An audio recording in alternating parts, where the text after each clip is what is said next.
In June 2013, a 33-year-old investigative journalist named Michael Hastings was driving down Sunset Boulevard in Los Angeles when his Mercedes-Benz C250 suddenly accelerated to over 100 miles per hour, crashed into a tree, burst into flames, and burned so intensely that dental records were needed to identify the body. The Los Angeles Police Department ruled it an accident within hours. Case closed. But what makes it suspicious is Michael Hastings wasn't just any reporter.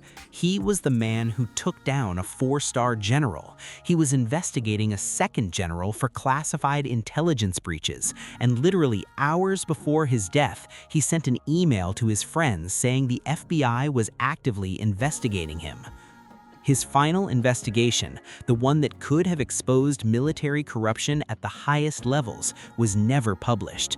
The generals he was about to name faced no consequences, and Michael was dead before he could finish his story. Today, we're connecting documented evidence, declassified records, and publicly available timelines to ask the questions authorities never answered. This is what we know. Before we dive deeper, everything we're about to examine comes from verified public sources, declassified government records, court documents, investigative journalism from established outlets, and verified timelines from institutions like The Guardian, Rolling Stone, and the Los Angeles Police Department. All links are in the description. We want you to verify every single detail yourself. Before we jump to conclusions, we need to understand why Michael Hastings mattered.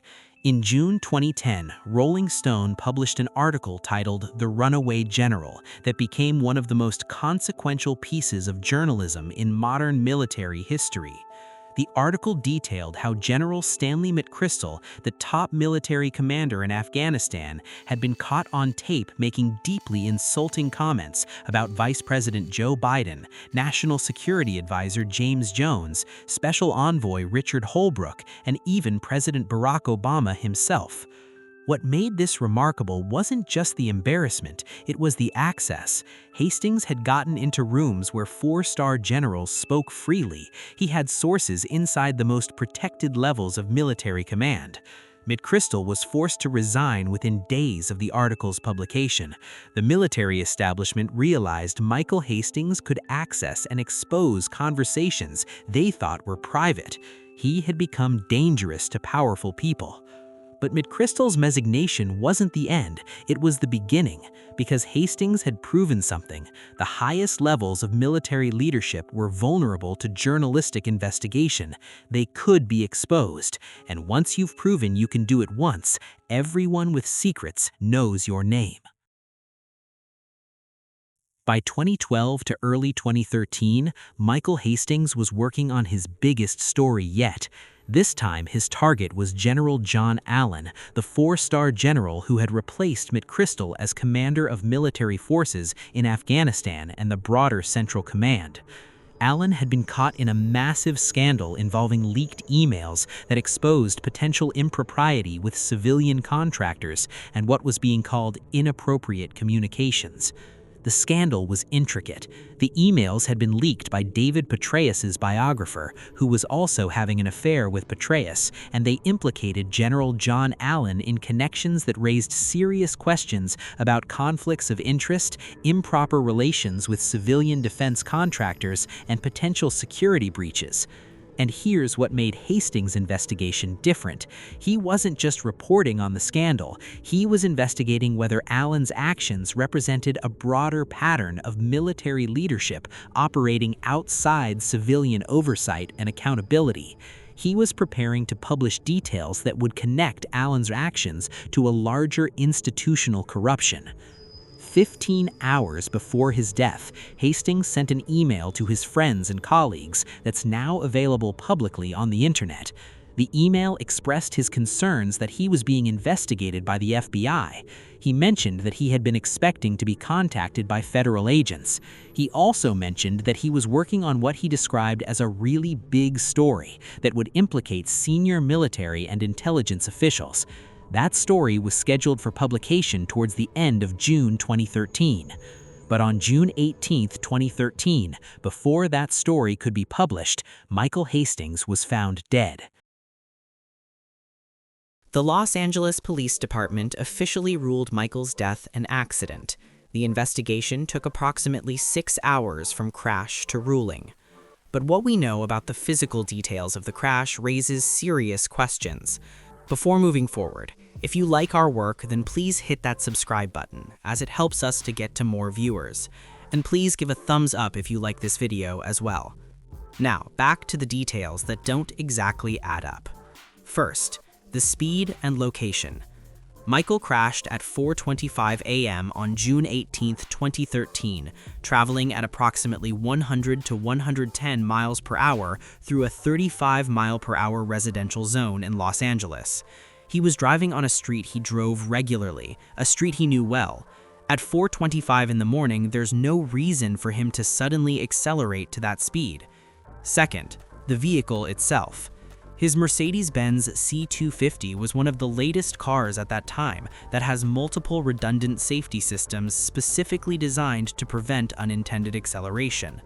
The vehicle has electronic throttle control with mechanical override, cruise control systems with built-in safeguards, and brake override technology that prevents the accelerator from overpowering the brakes.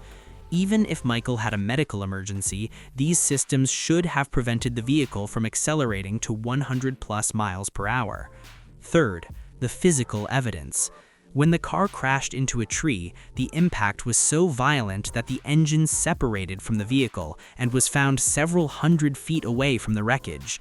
When the vehicle burned at such an intense temperature that it required dental records to identify the body. Forensic experts have noted that this level of intensity is unusual for a standard gasoline vehicle fire and more consistent with accelerants being present. Fourth, the investigation itself. The FBI, despite having an active interest in surveilling Michael, as proven by the Snowden leaks, did not conduct an independent investigation. The National Transportation Board did not investigate. The Los Angeles Police Department didn't perform a full forensic analysis of the vehicle's computer systems or electronic components. The case was closed remarkably quickly, within hours, when standard procedure for a death of a public figure typically involves days or weeks of investigation. Here's the critical context that most people don't understand. By 2013, the US government had capabilities that were far beyond what the general public realized. The Edward Snowden revelations, which came to light just weeks after Michael's death, showed that the NSA had been conducting massive surveillance operations on American citizens, journalists, and political figures. Michael Hastings was specifically identified in security briefings as a journalist of concern. His communications were being monitored, his movements were being tracked. This wasn't speculation, this was documented fact that came out after his death. But surveillance was not the only part of it. Military research into vehicle technology had been advancing rapidly. We now have data that suggests the Defense Intelligence Agency and various military contractors had been developing remote vehicle override systems since the late 1990s. By 2013, these systems were operational. They weren't theoretical. They were real technology that had been tested and deployed. We're not saying this is what happened. We're saying the capability existed. We're saying the people had the technology to do it if they wanted to. What happened after Michael's death is equally telling. General Allen was investigated for his involvement in the scandal Michael had been pursuing, but here's what's remarkable. Despite the serious nature of the allegations, potential security breaches, inappropriate relationships with contractors, questions about conflicts of interest, Allen was never charged with any crime. He retired with full honors and full pension. He went on to become the special presidential envoy for the Global Coalition to Counter ISIS under President Obama. The man who was at the center of the scandal that Michael was investigating faced essentially no consequences. The story Michael was preparing to publish never came out.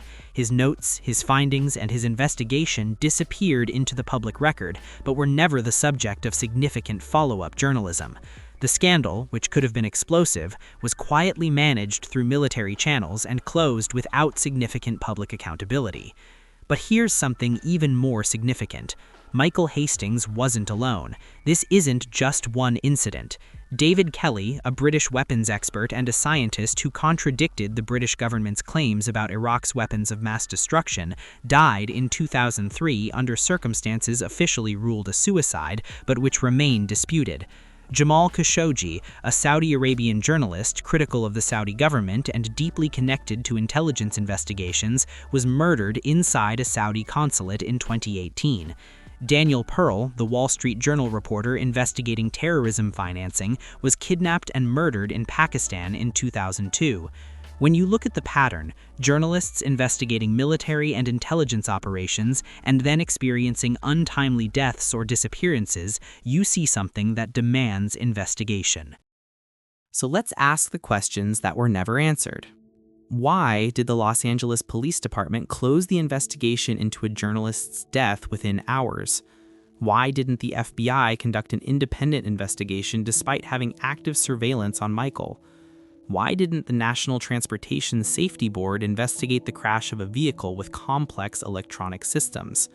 Why was there no forensic analysis of the vehicle's computer systems? Michael had motive to be careful. He knew he was being investigated. He was working on a story about senior military officials, but he was also a professional who had taken precautions before. He had sources, he had documentation, he had everything he needed to publish. And then, suddenly, he was dead. His story was unpublished.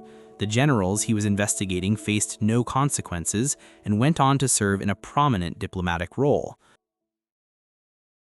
The investigation he was conducting never saw publication. His files and notes are now scattered across public archives and WikiLeaks, but they never became the subject of serious mainstream follow-up. We're not asking you to believe anything. We're asking you to look at the documented facts, all links are provided in the description, and consider whether the official explanation is adequate yourself. We're asking whether journalists investigating military power should be dying in one-car accidents. We're asking whether our government's response to the death of a prominent investigative journalist should have been so quick, so cursory, so final. What happened to Michael Hastings? The official answer is an accident. But which is more likely, that a professional journalist driving a well-maintained vehicle on a familiar road suddenly and inexplicably accelerated to 100+ miles per hour in the middle of the night, or that the most powerful people in the country had both the motive and the capability to ensure that a dangerous story never saw publication? Tell us what you think in the comments.